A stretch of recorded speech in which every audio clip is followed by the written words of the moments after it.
What's going on, everyone? This is the Live For You podcast. Yep. With my guy, Conny. Yes, sir. Yes, sir. Dang, it's been a while, man. Yeah, it's been like a year. It's been, Feels I like think it's been a while with this pandemic and just everything going on in the world. It feels like it's been longer than what it actually is, but Yeah. it's been a while, man. What have you been up to, bro? Man, I've been focused. I've been trying my best to just stay focused on some of the things that I've got going on. Yeah. Like my purpose, man. It's like this pandemic has really showed me that you don't necessarily, it's not really about the time that we have. It's just about like what you really do with that time. Yeah. There was a whole illusion of time. Like when I was going to work physically, I thought that I had less time because of the commute, right? So I drive about an hour and some change to work. Yeah. But, working from home, for like the first 2-3 weeks, I didn't feel a difference in time. Oh, really? Yeah. I didn't feel a difference at all. How so though? Like, cause you're driving that much, you're taking that much time and driving to work, whereas you save.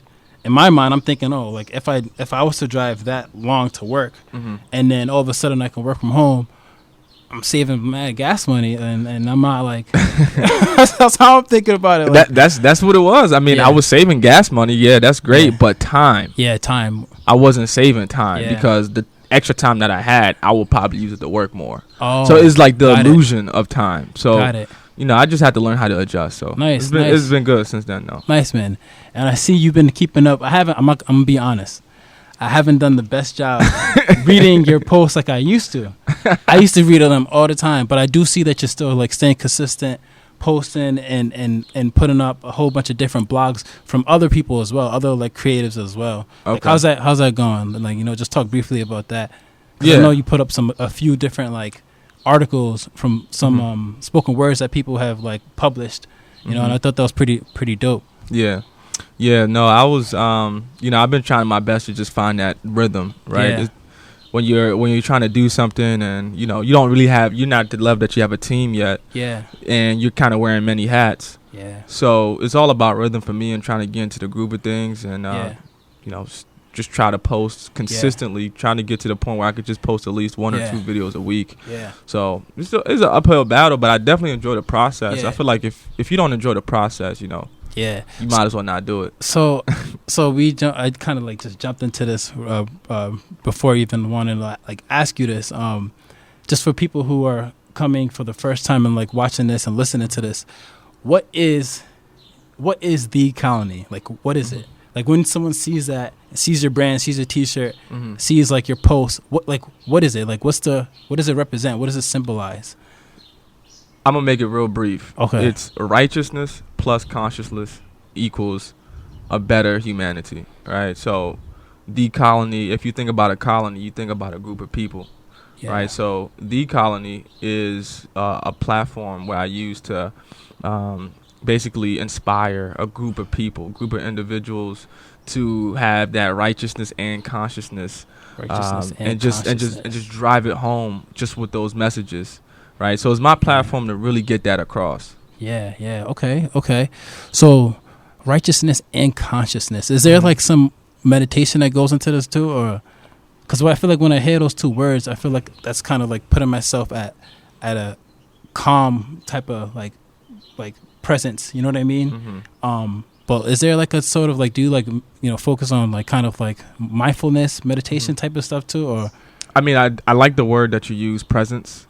That's one thing about me is like I'm a very simple guy. Everybody that knows me knows that I don't overthink things, and see, I like to operate at like it's just a simple level. You were saying? I was saying, my bad to interrupt, but I was gonna say you said one thing, overthink.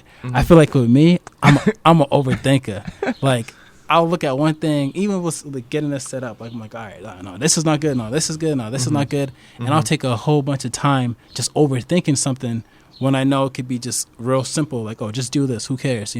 But no, that's huge. That's huge, and that's something I'm trying to work on with myself. Like just going with my first decision and stop overthinking. You know what I mean? But I'm always like constantly critiquing something or thinking of a way it can be better and adding this and doing this. I forget about the purpose or the goal. You know what I mean? So overthinking sometimes can be a detrimental to what you're trying to accomplish.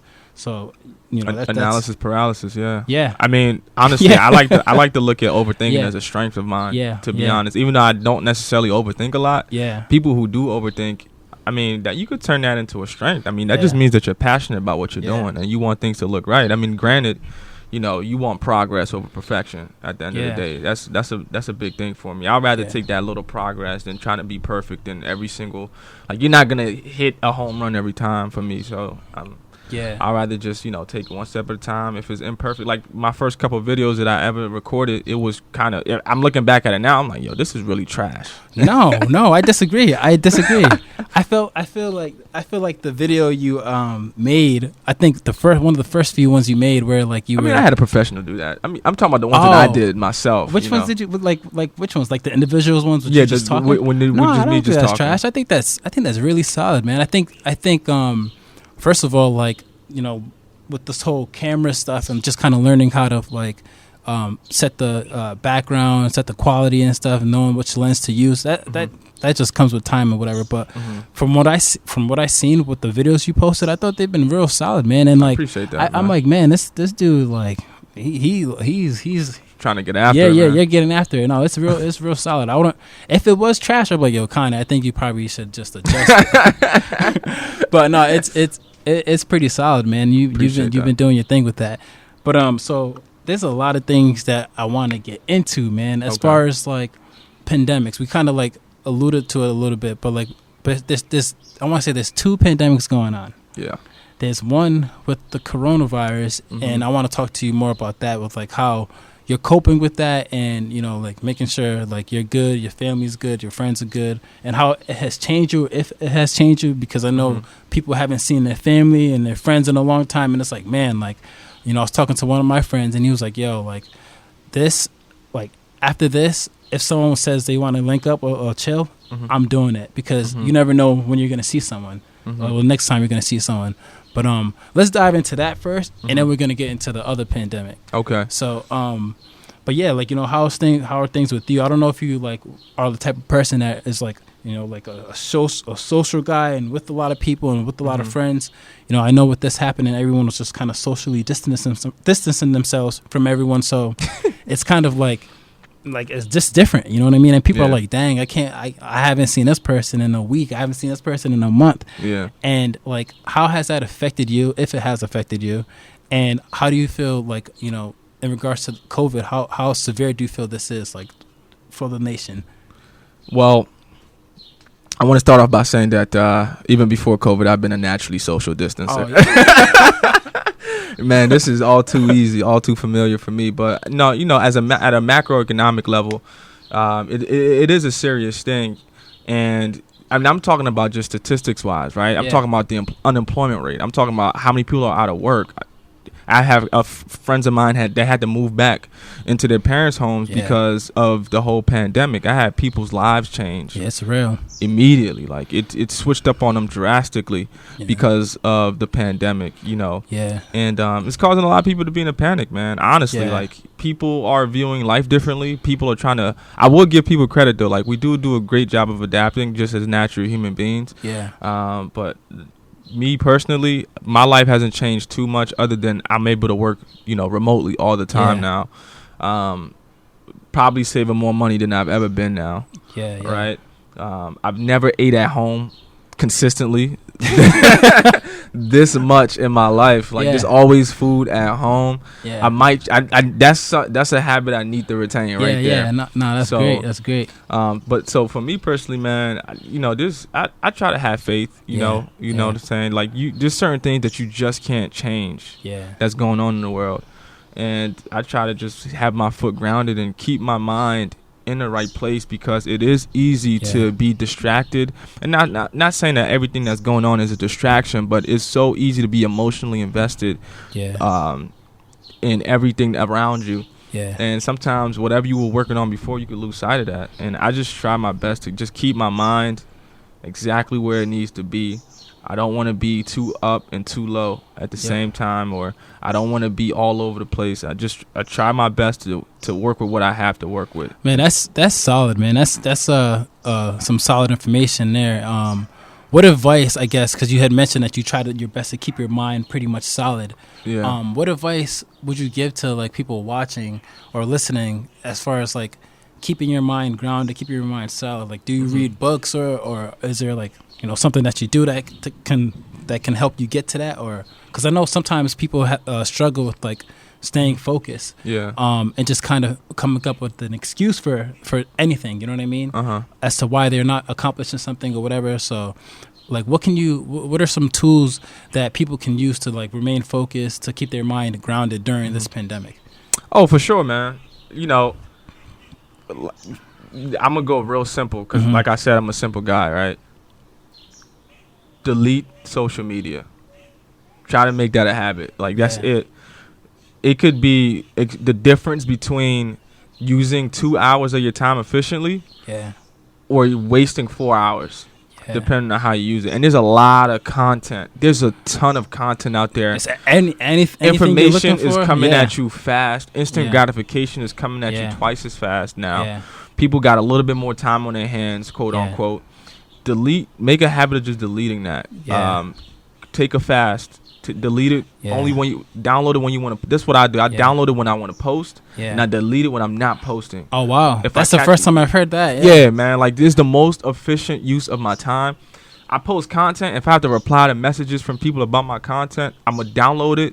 I'm gonna dedicate a certain amount of time to responding to people, and I'm gonna delete the app again. Yeah, wow. Yeah, I just don't want to waste too much time on that, man. That's how you stay focused in the first place, by not having anything distracting you. I try to put barriers in front of myself. Like, if there's anything that's distracting me, I'm gonna try to place a barrier in front of that, whatever is distracting me. That way it's gonna be harder for that, whatever it is, to get to me. Oh, nice. Right? Nice. Instead of me trying to erase from my life, I'm gonna make it harder to get to me. I'm gonna try to go real simple, man. No, that's actually like some solid advice. Like I can't even think of a few people who, you know, haven't been on social media in like 2 weeks. Right. It seems like everyone's on it every day. You know what I mean? Especially now. Yeah, especially now. Now everyone's just kind of like scrolling through whatever it is, Facebook, Instagram, you know, whatever other social media account that they have out there. But no, that's good, man. That's good. You know, I'm glad to hear that you're doing well during this pandemic. Appreciate it, man. But like family is good too. Friends are good. Do you know anyone who's affected by like COVID or anything? Or yeah, I would say my family personally was affected by COVID. Actually, my parents, they work in healthcare, right? So, like, my mom was in a situation where she was dealing with COVID patients, and one of her clients was actually admitted into the hospital for COVID, you know, and she kind of wasn't working for like 4 or 5 weeks. Yeah. And my father got sick, you know, and he tested, but they both tested negative for COVID. You know, everybody else was trying to do their best to support. Yeah. And, no, definitely. Yeah. It's definitely scary too, because like I don't know how old your parents are, but like my parents are of that age where they can be at risk. You know what I mean? So just kind of thinking, putting myself in their shoes, it's like, man, like you want to be extremely careful. You don't want to, like, from what they're saying out there on how bad this virus is, it's like you want to be extremely careful. You don't want to, you know, touch one thing and be with this person and be here. So it's like it's scary, you know, when you're of that age. So I can definitely understand that. But hopefully there's a vaccine that comes out soon and things get better. But that's cool, bro. That's cool. Appreciate that, man. But no, so like I want to get to, because we can continue talking about COVID for a long time, but I really want to get to the other pandemic that's going on in the world today, with that really has been going on way before we witnessed or saw the whole George Floyd. I don't want to say incident because it wasn't an incident. Before the whole George Floyd action happened by the officers, I feel like before that happened, this was happening like many years ago. We all know that this was happening many years ago. Okay. And some of the things that some of these things got caught on camera, and some of these didn't get caught on camera. And I guess what I'm trying to ask you is, first of all, how do you feel about what happened with George Floyd, and how did you react to? How are you reacting to the response that's going on in the nation today? Two things, right? One, my initial reaction was I was hurt, man. I was confused, but I wouldn't put it past the police department, the whole police force, because they've been doing this for a long time now. But technology and information is going so fast that it's almost like they're putting it in our faces at a faster rate. Yeah. Right. So with George Floyd, man, like the whole situation was just awful.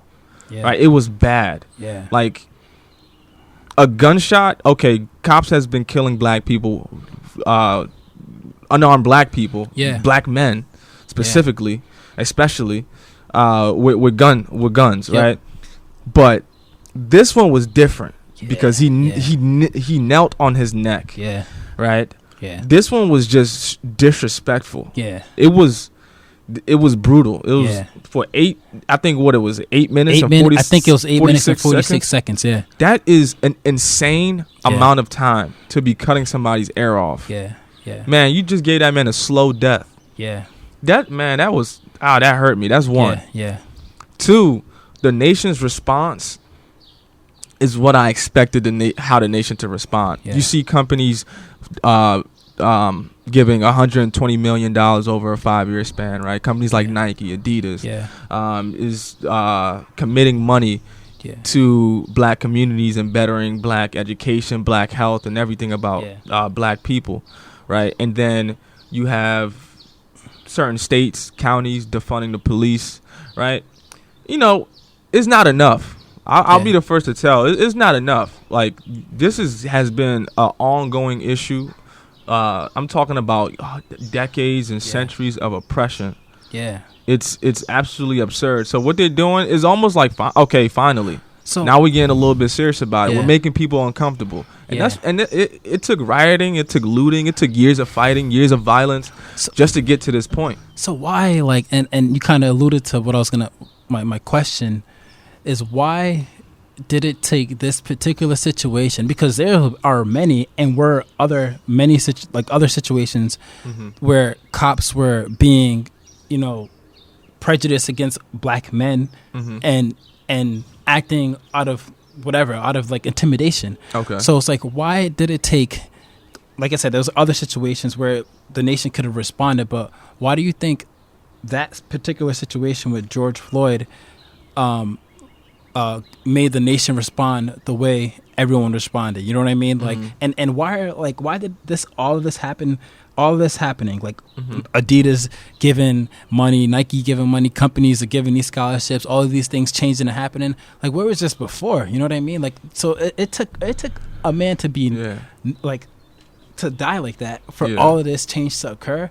So it's like, it makes me think, what else is not happening, or what else needs to happen? You know what I mean? Does it need to, does another life need to be taken away for this to be happen to happen again, for a change to happen? Like why, with this happening to George Floyd, the major change? And another thing I want to say, because I'm going on a little rant right now, it's like some people will say, well, because I've heard this and I read some stuff about this. Some people will say, well, did you know what he was trying to do before they did that to him?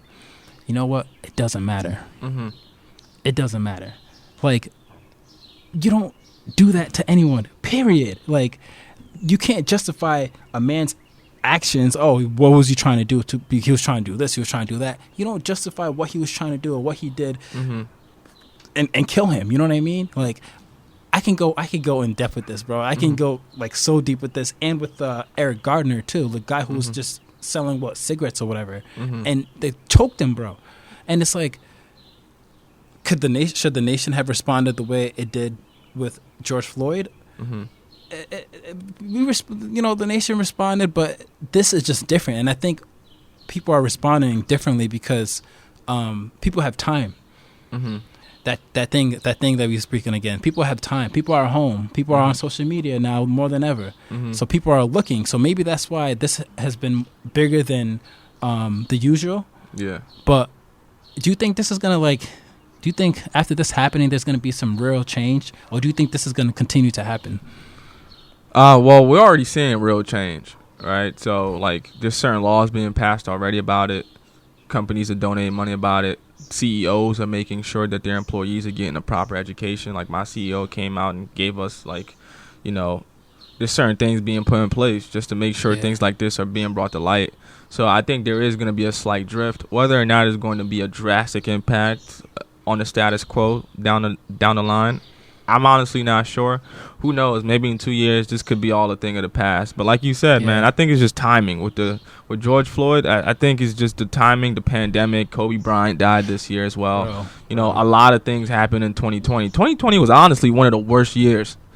So this kind of put people on. So people was already on edge. Yeah. 40 plus million people unemployed.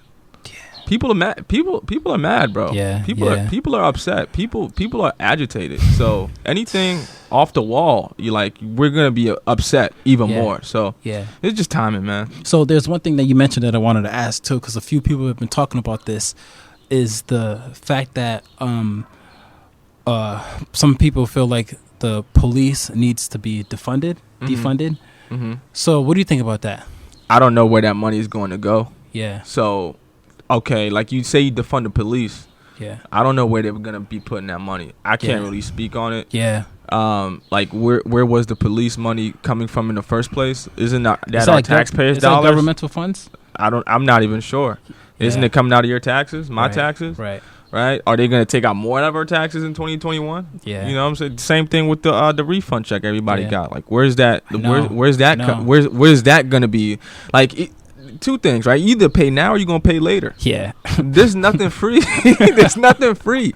So they say they defund the police. Where's that money gonna go? Yeah. Yeah. Is it gonna go to something else that's gonna oppress black people? Yeah, who knows? So I don't even know, man. I'm at it. Just let's wait and see. I'm not gonna overreact about anything. And I'm not going to underreact as well, too. Like, if you say that you're going to do this or put this in place, all right, I'm going to wait and see. I'm not jumping for joy. I'm not going to Taco Bell. I'm celebrating with Taco Bell, I'm going to, all right, we're going to see if you put the money where your mouth is. I'm going to wait on that. And my thing, too, man, it's like, okay, I want to get this. And I kind of did like a little video on this a few weeks ago, but I don't think all cops are bad. Like, I have friends who are officers, and they're not like that. Like, all cops are not bad. Mm-hmm.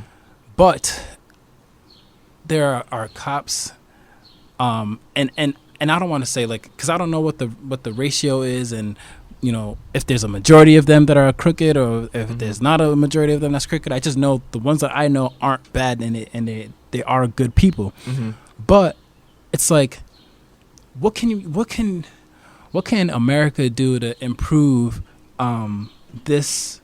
What can America do to improve the safety for its citizens, for like cops patrolling, pretty much? Like, for an example, like I saw a video where this little girl was outside, and a cop drove by, and she hid. She was just outside playing ball, and she hid. And once the cop drove by, she started hiding. Okay, it's like, man, little kids are getting that feeling like, oh, I can't, I gotta hide away from the cops. That after police feeling, because they're gonna hurt me. And it's like, okay, we really like something needs to really be done to change this, because to serve and protect is their roles, right? The police officers. So what I started doing too, and I don't know how true this is, don't quote me on this, guys listening, don't quote me on this, but I read somewhere that the requirements to become a police officer aren't too it seems, and like I said, I'm I don't know the complete facts, but I read an article that showed the requirements are you need a high school diploma. Okay. A bachelor's degree is optional. Okay. Passing the academy. I think a physical thing, a physical test or whatever, and I think once some of these objectives are completed, you're a cop, and you're given a weapon that can kill someone. Okay. And it's like you're putting some of these weapons in the hands of people who can who can erupt right away. You know, like this person's.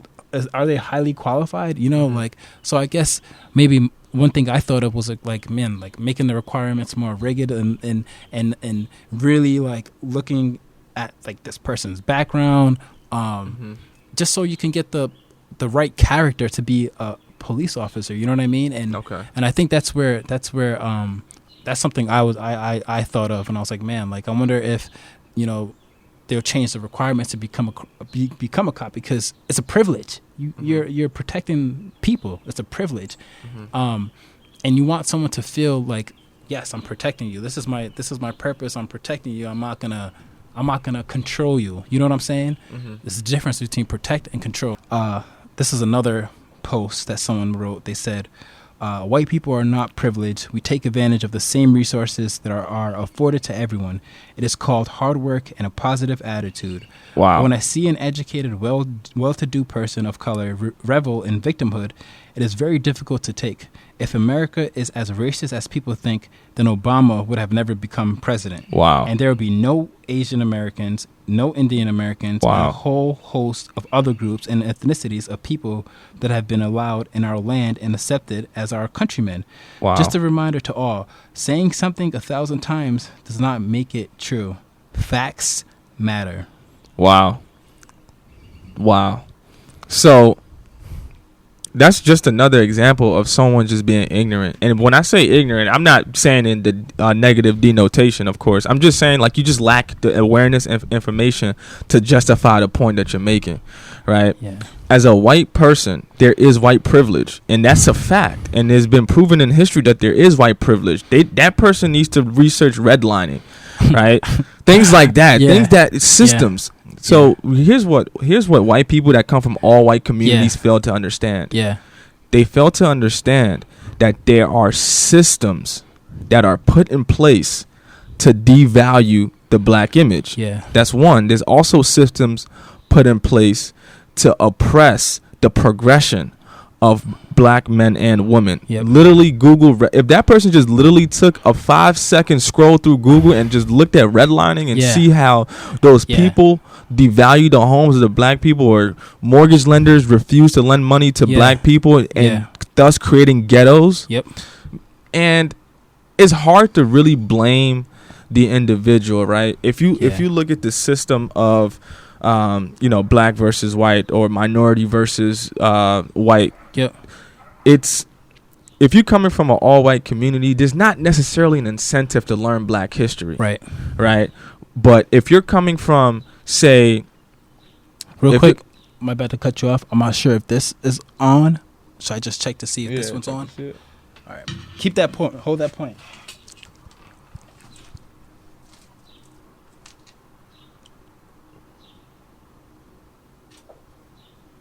Yeah, it's recording. It just saves battery by doing that. All right, my bad. Okay. Where was I? So yeah, I think you there's no incentive to really learn black history. Yep.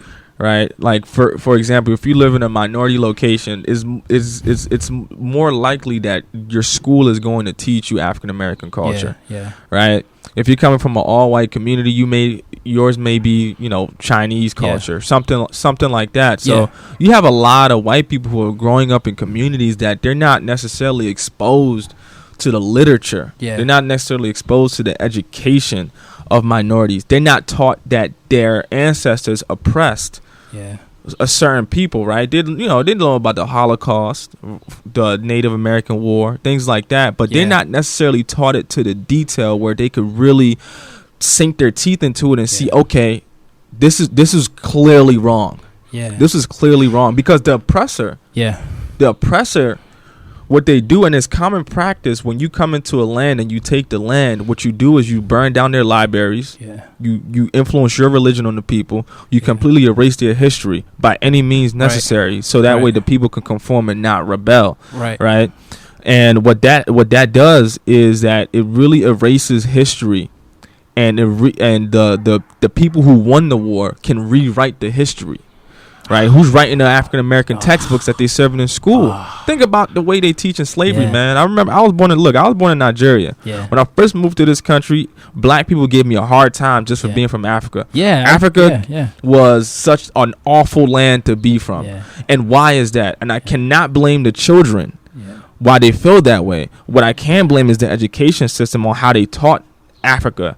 If you look at the news, African news is not really shown on our news, but they'll show you what the Queen of England is wearing, right? They'll show you all of that stuff. They'll talk to you about China all the time, right? And what those governors are doing over there. But when it comes to Africa, the continent, they're not really giving you coverage on that. They want you as a black person to be disassociated with that land. Yeah. They want you to feel bad for being, but they'll give you Malcolm X, they'll give you Martin Luther, they'll give you all the Rosa Parks, right? They'll give you those Harriet Tubman. So you can have those figures, but don't worry about these kings and queens. That is in Africa, that was in Africa, and that was doing great things in Africa. Let's not cover that, but let's just give you a little taste. And that's the issue, man. So when people like that say things like that as a comment, it's just, I'm not saying like look, man, like I see what you mean, but you're literally not seeing the bigger picture. You're literally not seeing it. But you wasn't even taught that. So exactly. You got to seek that education out, and I think that's what these companies are doing now. Like they're trying to, all right, well, like this is big. Like you see all those companies starting to make Juneteenth a national a paid holiday. I was just gonna mention that. Like finally. I was just gonna mention that. Man, come on, man. I was just gonna mention that because for me, even like when I was going to school, I didn't know about Juneteenth like that. Like I had no idea. You know what I mean? Nobody did, man. And it's like, man, like. And now I'm starting to like read more about like history and stuff and trying to understand like my roots. And one thing I was going to mention too, because you kind of just talking about Africa, it's like I don't know if this happened to you of you've experienced. It probably did. But whatever you about to say. When and it's different now. But like when when I was younger, or when like when we were younger, or whatever, years ago, people like if you were African or any type of African, people would be like, oh, look at you stink, or you're this, or try to make fun of you, or try to do this, or whatever. Like, oh, you're African. Like, it's almost like people felt bad to be African. Like some sort of like, oh, like you're African, you're low. Like now things have changed. Now people are like, oh, like on Black Panther or whatever. Everybody want to wear the everyone narrative is shifting a little bit. Exactly. I hear music. I hear like a whole bunch of people listening to African music. Before, people would be like, "Oh, what the heck is that noise? What's that music?" Now people are listening to it all the time. It's like, whoa! Like now you're seeing this. So it can be very frustrating. But I guess change has to start somewhere. And man, I was gonna ask you something too, and I just lost my point. Man, so many things. Nah, I definitely agree with you though, man. Like the narrative does shift a little bit, but unfortunately, it takes unlearning to do that. Like, and unlearning is the hardest part about a lot of things, man. Yep. It's tough because you got kids who's growing up to think about Africa in a certain way, and then you got, once you get to your early 20s, it's like, oh, you guys are my people, right. You know what I'm saying? Right. I read an article, and I don't know. Like I said, I don't know what's real, what's not, what's true, what's not, but I'm just trying to be more informed. But I read an article about some of the currencies in like in America. So like for an example, like we see the quarter, the presidents on some of the presidents on some of the quarters, the dimes or whatever. But with Abraham Lincoln, I don't know if you noticed this, and I don't know if you heard this. And now that I know, like he really didn't, like, slavery didn't really end during his period, but like he abolished quote unquote the emancipation. He signed the Emancipation Proclamation to abolish quote unquote slavery, which we now know that it wasn't like it didn't completely happen until Juneteenth. But so I guess, and I read, just to kind of paraphrase, that there were government officials who were not happy with what Abraham Lincoln was trying to do. So in a quote-unquote petty way, they made him the lowest value currency in America. So he's a penny. He's on a penny. Get this too. So if you look at the penny too, it's kind of my skin tone. Okay. Skin tone. Copper. Yeah. Copper. Yeah. Brownish. And it's brownish. So it was like, all right, you want to do this? Basically, the article was kind of basically saying like, all right, you want to free slaves? We're going to make you the lowest person, the lowest value on the currency, and you're going to be a color resembles the African Americans. And you know what? That's so petty. And you know what? You're not. That's so petty. And you know what? You're not even gonna face the same direction as the other presidents. You're gonna face the opposite way, just so you look even more dumb. You turned your back on us. Okay. And I looked at. I was like, no way. Hold on. I went to go look at a penny. What? Why are you saying no way? No way, as in like this like. Is this real? Like, is this really the like story behind this? I mean, I wouldn't put it past America, and I wouldn't put it past it. But I think what for me, it was just like, what the heck? Is this like for real? So I went to go grab a penny, and I was looking at it. It was facing the opposite direction as the other presidents. It was actually facing the same direction as the nickel, which has an Indian on the I can't remember the name, but there's a Indian on the nickel. It's facing the same direction. Native American facing the same direction as Abraham Lincoln. And it's like, dang, man, how messed up is this country? Like, man, like what it was the built. heck? It was built. Look, man, And it if was that's built true, on. It was built on deceit. Think about it though. The country was built on deceit and theft, right? You know. And even you're right. To kind of point to kind of talk more to your point is what I've been seeing too is that a lot of Christopher Columbus statues have been getting ripped open and thrown in the ocean, and a lot of people are like, you know what, like Christopher Columbus, people like celebrate him, but it's like where he's not right by a lot of folks, and people are letting that be known. With Christopher Columbus, with the Confederate flags that are still around, like people are really letting it be known, like, nah, this ain't it anymore. Like, okay, like this is time for change. That's cool, man. I mean, change is inevitable, Like people, you can't expect people to stay dumb forever, right? And who knows? Maybe this is all a part of a plan, right? Yeah. So.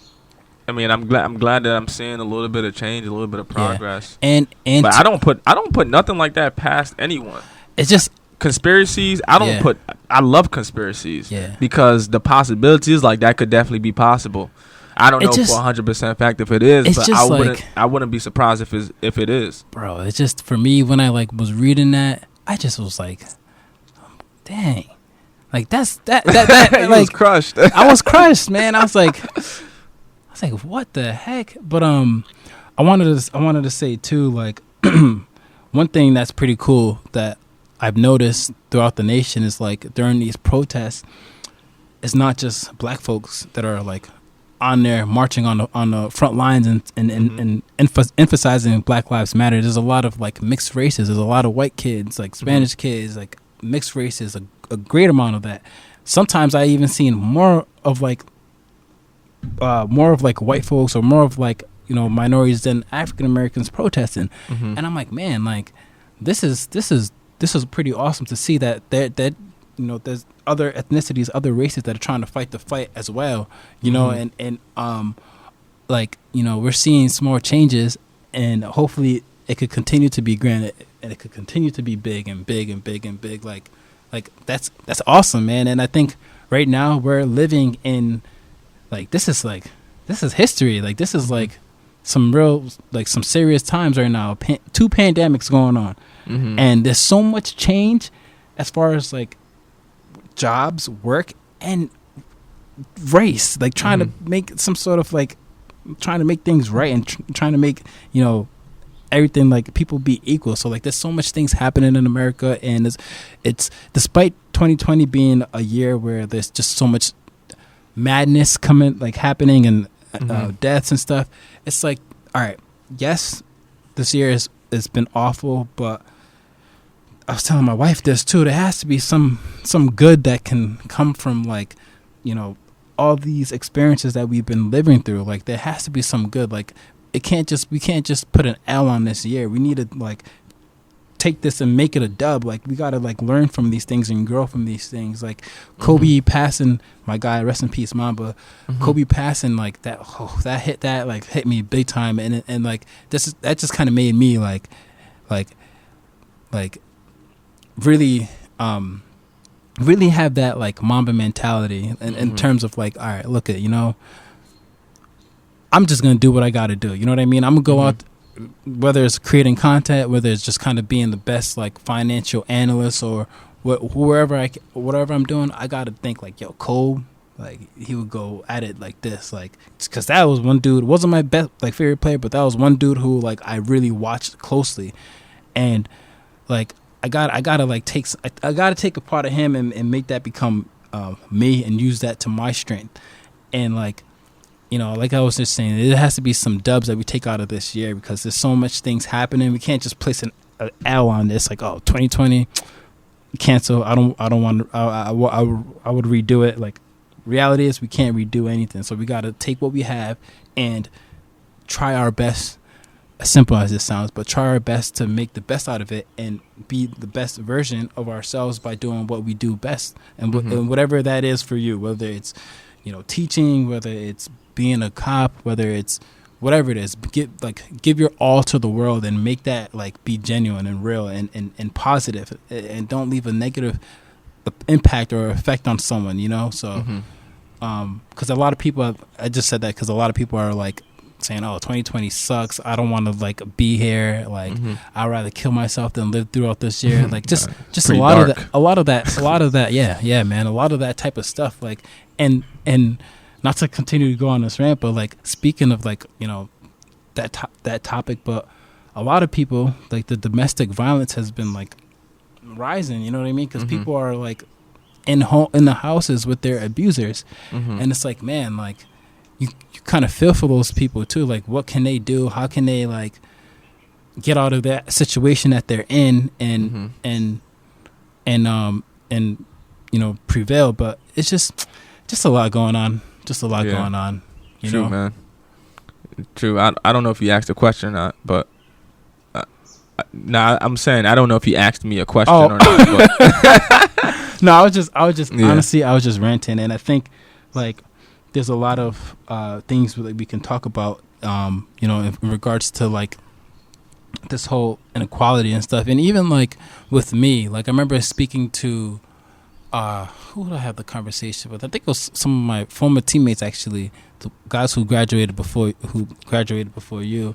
Like we had a discussion like with this all like this inequality with race and stuff, and even with my wife, we spoke about this for a long time, just about like what's happening in America, and like, you know, the whole emphasis on like Black Lives Matter, and I think it's like, if you're, especially with me too, and like whoever's listening to this, if you're in an interracial relationship, it's definitely great to like talk to your partner and communicate, because if you have an interracial partner and you're not communicating some of these racial problems, then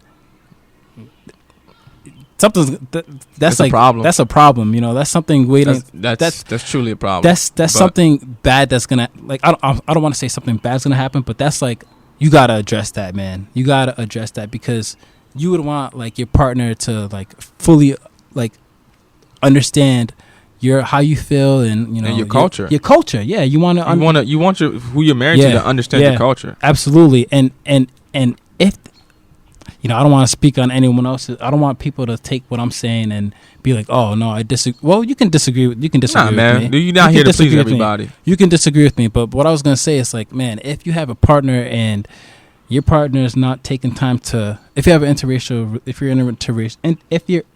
interracial relationship, and if you have a partner who does not want to speak about these topics, or doesn't feel like this is important, then you got a big problem, man.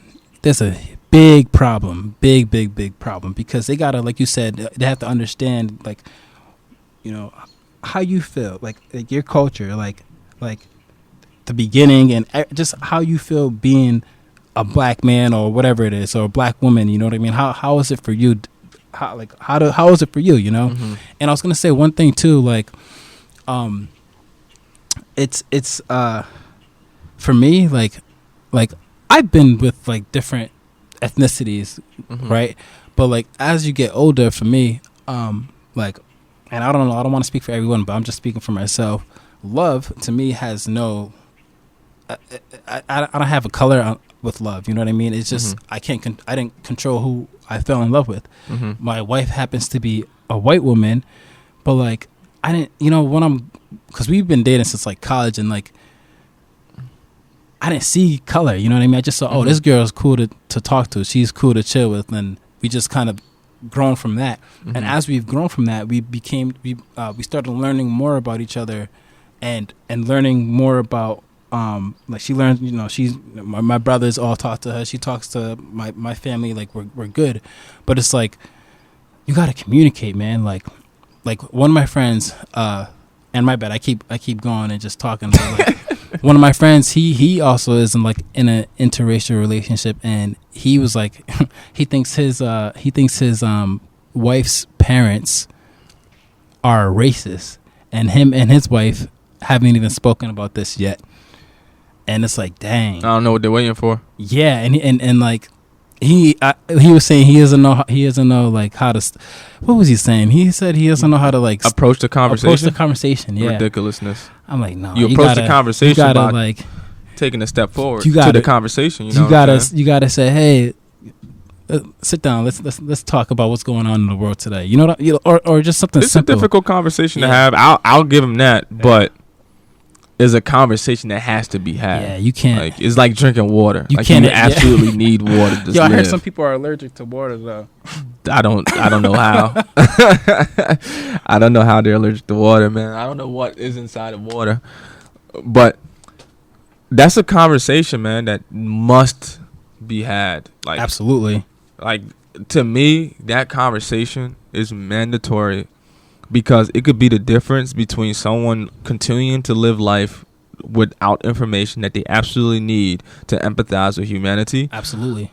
Or not. Absolutely. So if you let your wife go on about that situation, ignorant, walking out, just that's not knowing, good. Man, you're doing her a big disservice. Yeah, that's not good. You're doing your community a disservice. Yeah. You're doing the black community disservice. Yeah. You're doing the culture a disservice. You're doing hip hop music. Everything. You're doing me a disservice. Everything. You're doing you a disservice. Everything. You know what I'm yeah, everything. So, everything. Especially yourself. Yeah, man. Yourself a disservice. Because he's probably like I was thinking about it because he's probably like, dang, I want to talk to this girl about it, and he's not like, I don't know. Some people have different relationships, man, and you gonna hope for the best. Don't get too caught up into other people's stuff. My mantra is, anything that you lose, I seen this and I had to steal it from somebody. Yeah. Anything you lose from being honest, you never had in the first place. Yeah, that's true. You never had it. That's true. If you have that conversation with your wife and she all of a sudden wants to switch up on you, you never had her. Yeah, that's awful. You never had her. Yeah, that's awful, ever. Man. That's a pretty solid mantra to live by too. I'm trying to die by it. Yeah, man. But I feel like honestly, just having this podcast and even just being out here is a perfect vibe. It's nice. I feel like there's so many things that we haven't even touched base on, and I could continue to go. Yeah, I'm sure you can. I could continue to go in, but it's not the last day. No, that's not the last day. But I was gonna say, I'm definitely happy that my man Conny is here, man, and appreciate you for having me, man. No, listen. This is part one. This is gonna be like a saga. Because that man trying to make a trilogy. Because I want at the same time, like if you obviously you're doing your thing with the colony, and I want, like you said, I want you to like kind of like host and fill me in and whatever questions you have for me, kind of like bring that up in our discussions coming up the next few days. But I think if you don't got anything else, bro, I think I'm pretty good for the day. Same here, man. I appreciate you for having me. Probably going find something to eat here. I'm starving all day, man. I don't think I don't ate. do Subway. Don't do Subway though. Sorry. Oh, damn, I probably shouldn't say. I probably shouldn't say it. But nah, get something solid. Plant-based meal or something. I'm trying. I mean, I wasn't gonna get no meat from Subway if that's what you were inferring. Oh, what was you gonna get I was from just Subway? they have a veggie thing, it's called a veggie patty. Oh, true, yeah. true, so, true. But I don't know, man. If you got any recommendations. But what's open? About to be 9:00. Do you have? Why don't you just go? Do you have Grubhub? I do. I don't actually. My bad. Oh, do you have DoorDash or whatever? I don't. Any of those, you can just never. Depending on how hungry you are, I was gonna say you can just go, go back to Meech's crib and just order, and they'll bring it to you. Bet. All right, cool. You got a basketball? I'm trying to shoot some hoops. All right, cool. Yeah, we can definitely do that. But nah, let's end this, man. I'm about to get some shots up on my boy Conny. Basketball shots, not like liquor shots. Basketball shots. So definitely thank you guys for checking in, listening in to Live For You podcast. Nah, he's tripping. Live For You podcast. Peace.